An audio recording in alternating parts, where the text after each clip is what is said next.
بسم اللہ الرحمن الرحیم۔ شروع کرتا ہوں اللہ کے نام سے جو بڑا مہربان نہایت رحم کرنے والا ہے۔ ناظرین حضرات، یہ درس آپ کی خدمت میں اسلامک دعویٰ اینڈ گائیڈنس سینٹر سفرہ بریدہ القصیم کی جانب سے پیش کیا جا رہا ہے۔ درس کا عنوان ہے دعوت یا تباہی۔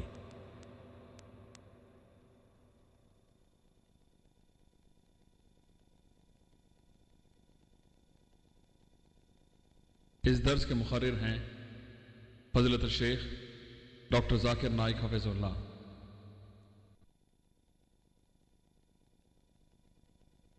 اعوذ باللہ من الشیطان الرجیم۔ وَلْتَكُن مِّنكُمْ أُمَّةٌ يَدْعُونَ إِلَى الْخَيْرِ وَيَأْمُرُونَ بِالْمَعْرُوفِ وَيَنْهَوْنَ عَنِ الْمُنكَرِ وَأُولَئِكَ هُمُ الْمُفْلِحُونَ۔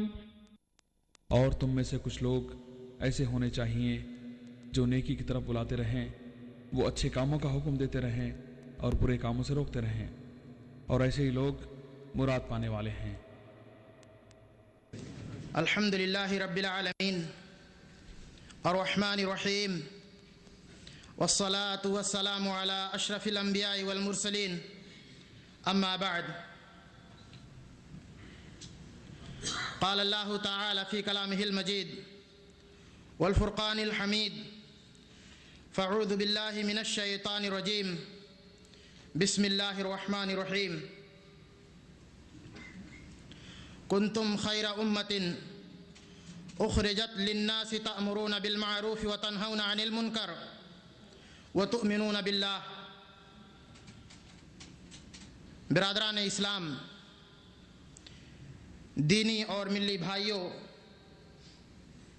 سب سے پہلے ہم آپ حضرات کا اور اپنے معزز مہمان فضیلت الشیخ ڈاکٹر ذاکر نائک حفظہ اللہ کا تہہ دل سے شکریہ ادا کرتے ہیں، اور رمضان المبارک کے قیام و صیام، رمضان المبارک کے اس مبارک مہینے کی مبارکبادی آپ حضرات کو میں پیش کرتا ہوں، اور پاک پروردگار سے دعا کرتا ہوں کہ اللہ ہم تمام بھائیوں کو اس بابرکت اور مبارک مہینہ سے اللہ ہمیں فائدہ اٹھانے کی توفیق عنایت فرمائے۔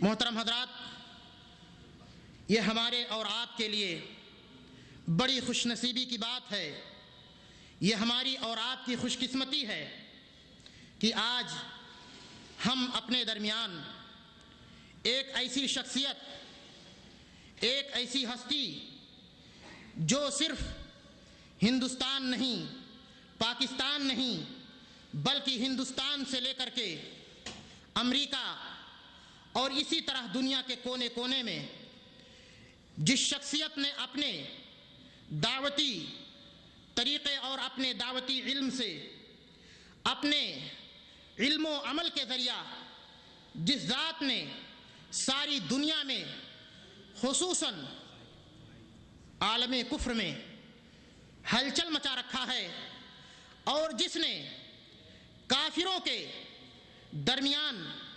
مناظرات اور اپنے اسلامی بیانات جو قرآن و حدیث کی روشنی میں مدلل ہوتے ہیں، اپنے ان بیانات کے ذریعہ بڑے بڑے اسکالروں، بڑے بڑے دعات اور بڑے بڑے پنڈتوں کو، جنہوں نے اپنے دعوے کے ذریعہ، جنہوں نے اپنے کلام کے ذریعہ سارے لوگوں کو چت کر دیا ہے۔ محترم حضرات، ڈاکٹر ذاکر نائک حفظہ اللہ کی شخصیت آپ حضرات کے سامنے چھپی ہوئی نہیں ہے، آپ حضرات سے پوشیدہ نہیں ہے، اس لیے میں زیادہ کچھ وقت اس میں نہ دے کر کے مختصر سے وقت میں آپ حضرات کو میں یہ بتلانے کی کوشش کروں گا کہ دوستو، ڈاکٹر ذاکر نائک حفظہ اللہ جن کی شخصیت سے آپ مانوس ہیں، آپ کو معلوم ہے یہ شخصیت اس وقت بمبئی میں رہ کر کے، ہندوستان میں بمبئی میں رہ کر کے اسلامک ریسرچ فاؤنڈیشن اور اس طریقے سے بہت سارے دیگر دوسرے ادارے کے الحمدللہ رئیس ہیں، چلا رہے ہیں۔ اللہ رب العالمین سے دعا ہے کہ اللہ ہمارے اور آپ کے ان تمام کوششوں کو، اللہ ان تمام کارناموں کو اللہ قبول فرمائے، اور ہم سب لوگوں کے اندر اللہ رب العالمین خصوصاً ہمارے فاضل مہمان فضیلت الشیخ ڈاکٹر حفظہ اللہ کی جد و جہد میں اللہ رب العالمین مزید توفیق عنایت فرمائے، اور خلوص نیتی کے ساتھ اللہ کام کرنے کی توفیق عنایت فرمائے۔ دوستو، میں زیادہ کچھ نہ عرض کر کے میں سب سے پہلے چند کلمات پیش کرنے کے لیے میں اپنے مرکز دعویٰ توعیۃ الجالیات صفرا کے مدیر فضیلت الشیخ صالح بن ابراہیم السلامہ حفظہ اللہ کو دعوت دوں گا کہ آپ تشریف لائیں اور اپنے چند ادارتی کلمات سے ابتدا کریں۔ فتفضل شیخ مدیر المرکز الشیخ صالح بن ابراہیم السلامہ حفظہ اللہ۔ الرحيم الحمد لله رب العالمين، والصلاة والسلام على نبينا محمد وعلى آله وصحبه أجمعين. أيها الأخوة، السلام عليكم ورحمة الله وبركاته. باسمكم جميعا نرحب بفضيلة الشيخ دكتور ذاكر نائق، ونسأل الله سبحانه وتعالى أن يمن عليه بالقبول، وأن يجعل هذه الخطوات التي خطاها إلى هذا المكان من الأعمال المقبولة عند الله سبحانه وتعالى، وأن يبارك له في علمه وفي عمله، إنه جواد كريم. وتعلمون أيها الإخوة ما يجب علينا تجاه ديننا الحنيف، وما يجب علينا تجاه الدعوة إلى الله. فهذه أيها الإخوة من الأشياء الأساسية التي أمرنا بها عندما بعث النبي صلى الله عليه وسلم. فالرسول صلى الله عليه وسلم عندما بعث بدين الإسلام أمر بالدعوة، وأمر بتبليغ هذا الدين إلى كل من يراه. فوجب علينا جميعا أن نهتم بهذا الأمر، وهو اهتمامنا بالدعوة. ولذلك فنحن لا نستغرب أن يكون للدكتور ذاكر حفظه الله تعالى وجزاه الله خيرا هذه الجهود وهذه الخطوات المباركة في الدعوة والانتقال من مكان إلى آخر، وبذل الجهود في التعلم والتعليم والمناظرات لإيضاح عظمة الإسلام وعظمة هذا الدين. فديننا الحنيف دين الإسلام الذي بعث الله سبحانه وتعالى به نبينا محمد صلى الله عليه وسلم هو خاتم هذه الأديان، وهو الدين الصحيح في هذا الزمان، والذي يجب على الجميع أن يسلكوه وأن يتبعوه. وأن أي إنسان مال عن هذا الطريق فقد انحرف عن شرع الله واتجه إلى الطريق السلبي، وهو طريق جهنم، نعوذ بالله من جهنم. ولذلك أيها الإخوة واجبنا جميعا أن يكون لنا جهد مبارك في الدعوة، وأن نكون جميعا متكاتفين. وقبل هذا وقبل أن نتجه إلى الدعوة لا بد أن نعرف الطريق الصحيح الذي نسير عليه، ويجب علينا أن نركز على شيء مهم، وهو اتباع الرسول صلى الله عليه وسلم، فإنه هو الطريق الذي يقبل منا. فالرسول صلى الله عليه وسلم عندما أرسله الله سبحانه وتعالى بهذا الدين جعله خاتم الأنبياء، وجعل طريقه هو الطريق الصحيح الموصل بإذن الله تعالى إلى الجنة. ولذلك فإن أي عمل لا يسار فيه على هذا المنهج وهذا الطريق فإن من يسير فيه على خطر عظيم، لأن الله سبحانه وتعالى يقول في كتابه العزيز: ويوم يناديهم ماذا أجبتم المرسلين. ولذلك فنحن سنسأل يوم القيامة عن إجابتنا لمحمد صلى الله عليه وسلم. لذلك أيها الإخوة يجب علينا جميعا أن نهتم بهذا الأمر، لأن لنا هدف واحد، وهو هدف عظيم، أن نطيع الله سبحانه وتعالى بالطريق الذي أمرنا فيه الرسول صلى الله عليه وسلم، حتى نصل إلى ما وعدنا الله سبحانه وتعالى وإلى ما وعدنا به الرسول صلى الله عليه وسلم. وفي الختام أسأل الله سبحانه وتعالى أن يبارك لكم جميعا في حضوركم، وأن يجزيكم خير الجزاء على هذه الاستجابة للحضور هذه المحاضرة، وأن يجعلنا جميعا ممن يستمعون القول فيتبعون أحسنه. ونشكر الله سبحانه وتعالى أولا، ثم نشكر الشيخ الدكتور ذاكر على هذا الجهد الذي بذله، ونسأل الله سبحانه وتعالى أن يبارك فيه وأن يبارك في جهوده وأن يجعل عمله خالصا لوجهه، إنه جواد كريم. وصلى الله وسلم على نبينا محمد وعلى آله وصحبه أجمعين.